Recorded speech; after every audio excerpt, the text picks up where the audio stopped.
Which battle is called यौमुल Furqan? यौमुल Furqan किस लड़ाई को कहा जाता है? तो याद रखिएगा वो बैटल ऑफ बदर को कहा जाता है कि और इसी लड़ाई के हवाले से अल्लामा इकबाल साहब ने फरमाया था कि फ़िज़ाए बदर पैदा कर फ़रिश्ते तेरी नुसरत को उतर सकते हैं गर्दों से कतार अंदर कतार अब भी, कि फ़रिश्ते नुसरत को अब भी आ सकते हैं, लेकिन शर्त यह है कि फ़िज़ाए बदर तो पैदा की जाए।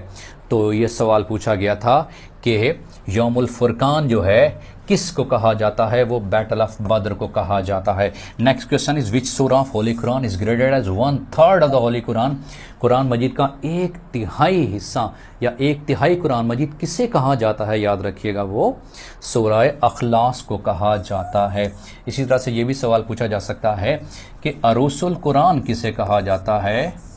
अरूसुल कुरान कुरान मजीद की दुल्हन या जीनत कुरान भी कहा जाता है, तो वो सूरह रहमान को कहा जाता है। याद रखिएगा वो सूरह रहमान को कहा जाता है। जीनत कुरान भी इसे कहते हैं। और कुरान मजीद का दिल किसे कहा जाता है? वो सूरह यासीन को कहा जाता है। और बाबुल कुरान किसे कहते हैं? कुरान मजीद का दरवाज़ा, वो सूरह फातिहा को कहा जाता है।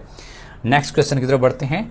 The default name of the newly created MS Word file, जो newly created MS Word file computer के अंदर MS वर्ड फाइल जो है वो क्रिएट की जाती है, उसका जो डिफ़ॉल्ट नेम सामने आता है वो document1 के नाम से सामने आता है।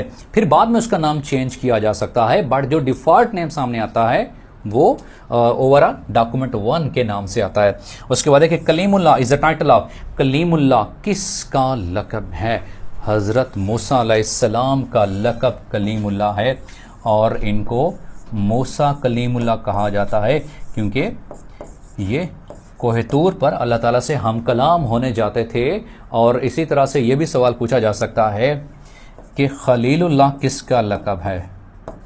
खलीलुल्लाह अल्लाह का दोस्त, ये हज़रत इब्राहीम अलैहिस्सलाम का लक़ब है। हज़रत इब्राहीम अलैहिस्सलाम का लक़ब है। और हज़रत इस्माईल अलैहिस्सलाम का लक़ब क्या है? ज़बीहुल्लाह, अल्लाह ताला के रास्ते में ज़बा होने वाले। ठीक है। और इसी तरह से जो हज़रत मूसा अलैहिस्सलाम के बारे में सवाल किया गया था कि वो मूसा कलीमुल्लाह हैं। और ज़बीहुल्लाह अगर पूछा जाए तो हज़रत इस्माईल अलैहिस्सलाम का लक़ब वो ज़बीहुल्लाह है। उसके बाद नेक्स्ट क्वेश्चन की तरफ बढ़ते हैं कि अगला सवाल कौन सा है? द नेक्स्ट क्वेश्चन इस, अगला सवाल जो इम्तिहान में पूछा हुआ था, द नेक्स्ट क्वेश्चन सरदार अब्दुर रब Nishtar was the governor of. तो सरदार अब्दुर रब निश्तर किसके गवर्नर थे? वो पंजाब के गवर्नर